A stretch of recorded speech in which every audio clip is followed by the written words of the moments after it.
Today we are talking about the Bond-Haber cycle for the formation of cesium fluoride. जैसे हम देख रहे हैं कि पहले स्टेप में सीजियम और फ्लोरीन जब आपस में कंबाइन होते हैं डायरेक्टली तो सीजियम फ्लोराइड बनता है और जो इंथैल्पी ऑफ फॉर्मेशन रिलीज होती है वो -553.5 किलो जूल पर मोल एनर्जी है वो रिलीज होती है। अब ये नोट किया गया कि जो पहला स्टेप है ये हमारा डायरेक्ट रिएक्शन है जिसमें सीजियम और फ्लोरीन आपस में कंबाइन होकर जो है वो सीजियम फ्लोराइड की फॉर्मेशन कर रहे हैं और सीजियम सॉलिड से और फ्लोरीन गैशियस स्टेट से रिएक्ट करके जो है वो कन्वर्ट हो रहा है सीजियम फ्लोराइड सॉलिड के अंदर। ठीक है,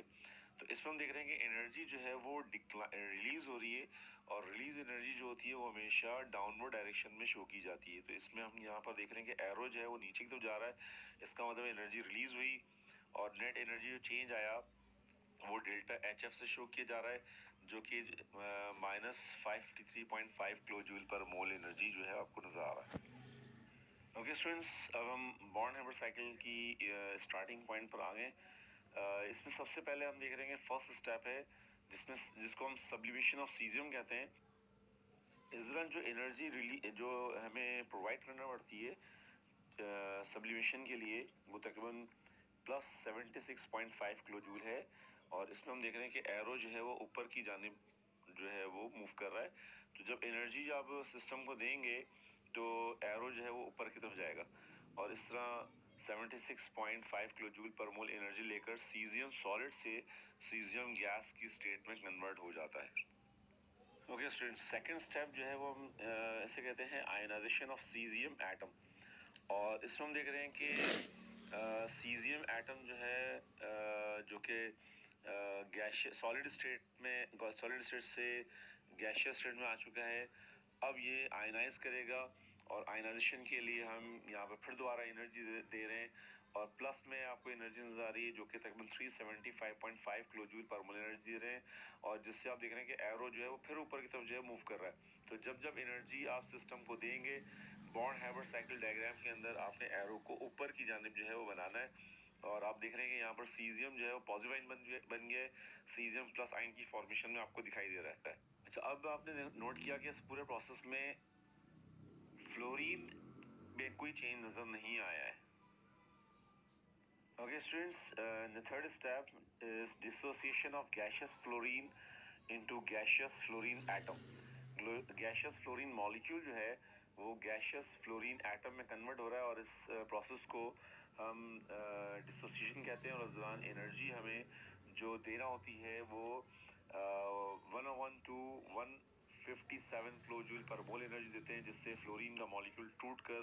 फ्लोरीन के गैशियस एटम में कन्वर्ट हो जाता है और चूंकि एनर्जी दोबारा हमने इसमें प्रोवाइड की है तो हम देख सकते हैं कि एनर्जी का जो एरो है वो दोबारा ऊपर की जानिब जो है वो शिफ्ट हुआ है और ऊपर की तरफ आपको एरो दिखाई दे रहा है।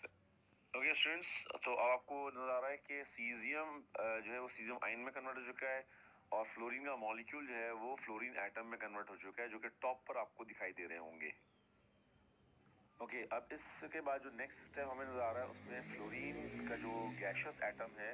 वो इलेक्ट्रॉन गेन करेगा क्योंकि फ्लोरीन लास्ट शेल में सम इलेक्ट्रॉन है, फ्लोरीन को अपना ऑक्टेट कंप्लीट करना है, एक इलेक्ट्रॉन चाहिए। तो फ्लोरीन जो है इलेक्ट्रॉन गेन करेगा और इस एनर्जी को हम कहेंगे इलेक्ट्रॉन एफिनिटी एनर्जी रिलीज होगी जो कि -328 किलो जूल पर मोल के करीब है और इस दौरान आप देख रहे हैं कि एरो जो है वो नीचे की तरफ जा रहा है और मैंने आपको अभी बताया था कि एनर्जी जब भी रिलीज होगी एरो नीचे की तरफ आएगा और एनर्जी अब्जॉर्ब होगी तो एरो ऊपर की तरफ जाएगा। तो यहाँ पर एनर्जी जो कि रिलीज हुई है तो एरो नीचे की तरफ आया है और आपको सीजियम आयन और फ्लोराइड आयन जो है वो दिखाई दे रहे हैं with the release of some amount of energy. Okay students, and the last step is that कि सीजियम आयन और फ्लोराइड आयंस जो कि अब आयनाइज फॉर्म में आ चुके हैं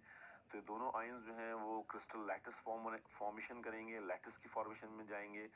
और दोबारा सॉलिड फॉर्मेशन में सीजियम फ्लोराइड बनेगा और इस दौरान मजीद कुछ एनर्जी रिलीज होती हुई दिखाई दे रही है आपको जो कि -755.8 किलो जूल पर मोल है और ये हमारी लैटिस एनर्जी कहलाती है और इस तरह बॉन्ड-हैबर साइकिल हमारा कंप्लीट होता है।